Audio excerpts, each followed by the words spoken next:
Systematic investing for smart investors. Seema, with your retirement just around the corner, how do you plan to manage your finances without a salary income?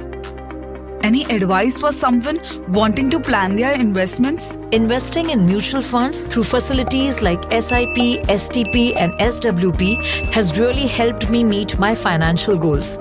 Let me walk you through my investment journey. When I started my career, I focused on building wealth. You see, wealth isn't built overnight. Investment through smart tools like Systematic Investment Plan (SIP) can help you meet both short-term and long-term financial goals. SIPs allowed me to invest small, fixed amounts regularly at predefined intervals, such as monthly or quarterly, depending on what suited me. The best part is that it works regardless of market ups and downs. For example, I started an SIP in equity mutual funds with just 5,000 rupees a month when I was 25. With SIP, I automatically brought more units when the markets dipped and fewer units when they rose. This is called rupee cost averaging. It helped me spread my risk over time without worrying about timing the market. Most importantly, it instilled discipline in my investment approach. To give you an idea, at an average growth rate of 12% per annum, my SIP of 5,000 per month from age 25 to 55 compounded to 1,76 lakh rupees over 30 years. If I had started just 5 years later at 30, I would have ended up with only 94.88 lakh rupees. So, starting early makes a significant difference on wealth accumulation. Therefore, starting early is helpful to grow your wealth. The magic of compounding works best when you stay invested for a long time. And you don't need to start big.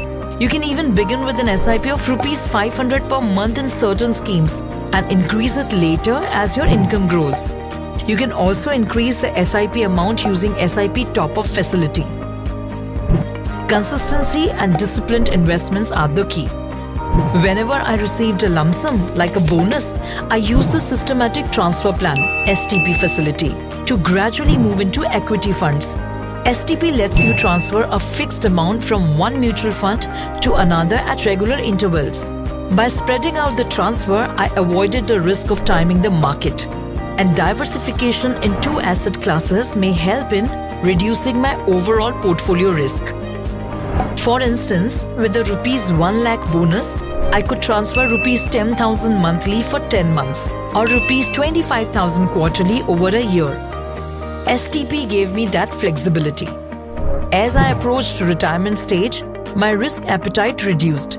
So I used STP to gradually shift from equity to debt mutual funds.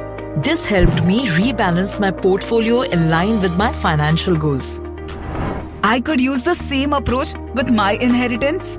Yes, but don't forget, capital gains tax applies to STP transfers because you are redeeming funds from one scheme and investing into another.